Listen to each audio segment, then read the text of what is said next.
Kahit anong gawin ni Jane, sorry, hindi niya makakatrabaho si Pau. Sabi niya nga dapat si Paulo ang leading man niya sa Darna. Anong nangyari? Bakit si Enrique Hill ang naging leading man niya? Ibig sabihin lang, inayawan ni Paulo ang project na Darna. Sabi nga ni Kim, pag ayaw ni Pau, ayaw niya talaga. Walang makakapilit kay Paulo.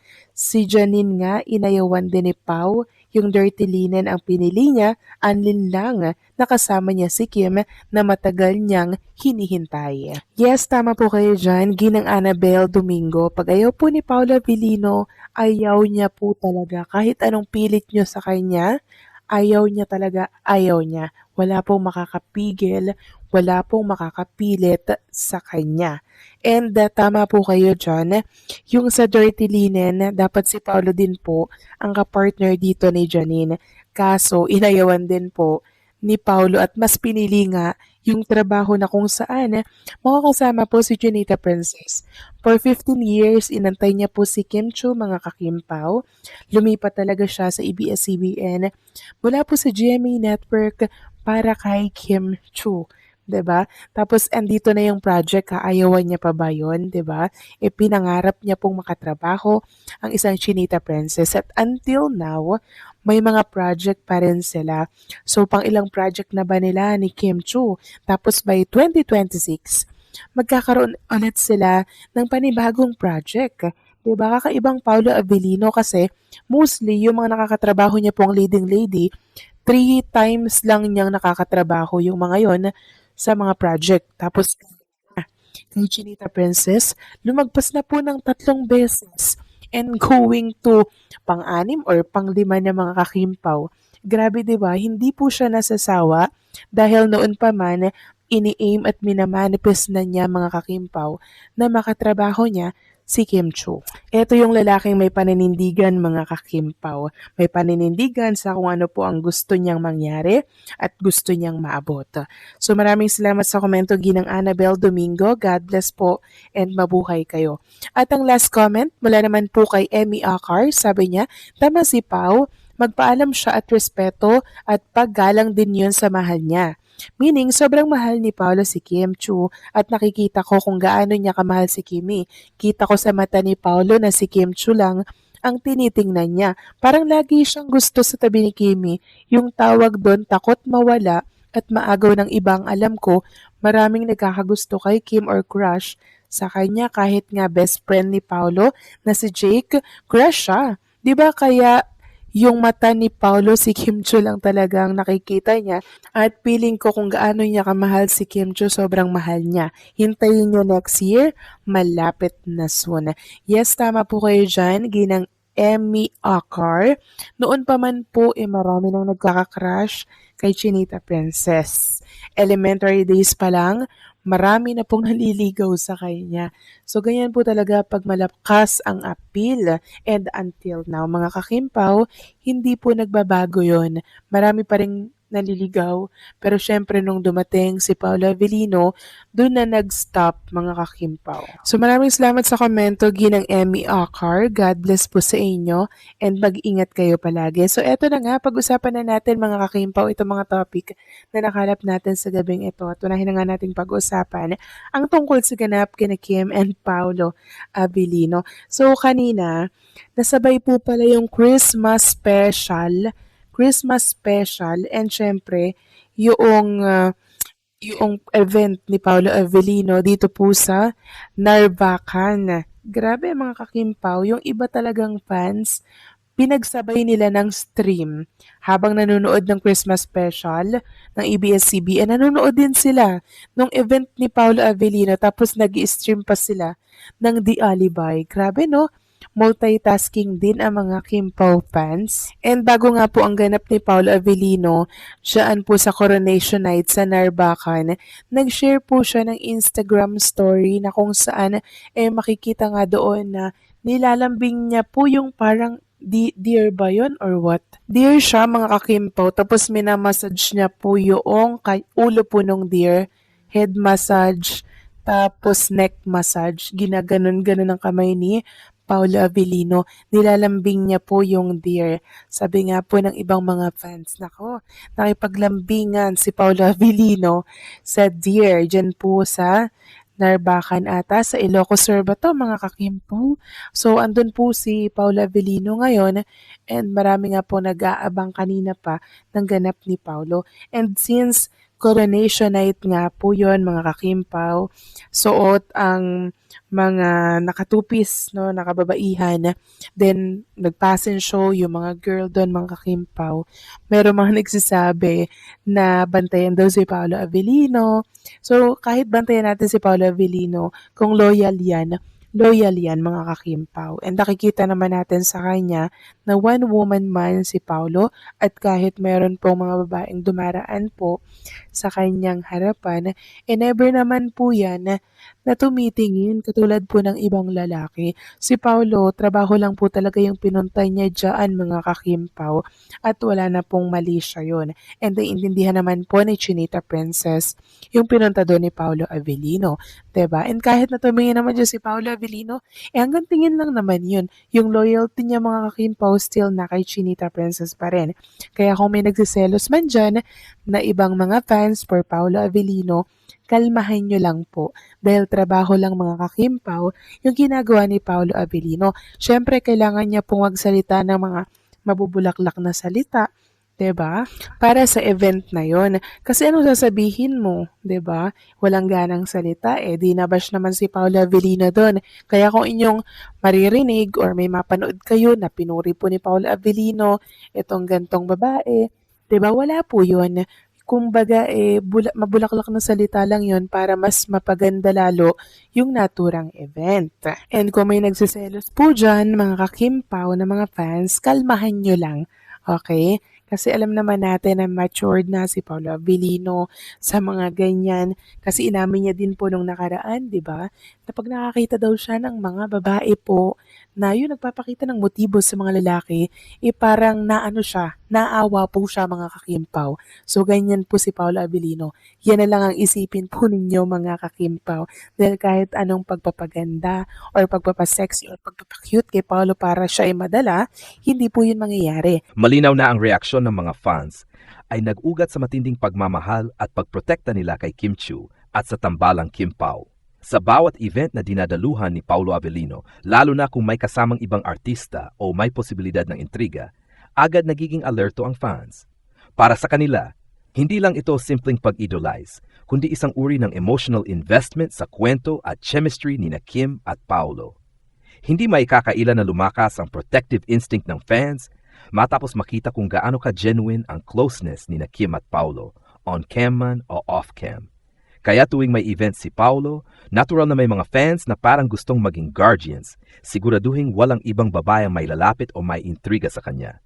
Sa pananaw ng fans, ito ay paraan ng pagtatanggol sa posibleng relasyon at sa damdamin ni Kim.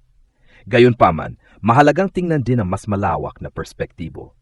Si Paolo Avellino ay isang professional na aktor. Ang pagdalo niya sa events, pakikipagtrabaho at pakikisalamuha sa ibang artista ay bahagi ng kanyang trabaho. Hindi ito automatikong nangangahulugan ng pagtataksil o pagbabanta sa kung ano man ang namamagitan sa kanila ni Kim Chiu. Minsan, mas napapalakas ng fans ang intriga kaysa sa aktwal na sitwasyon.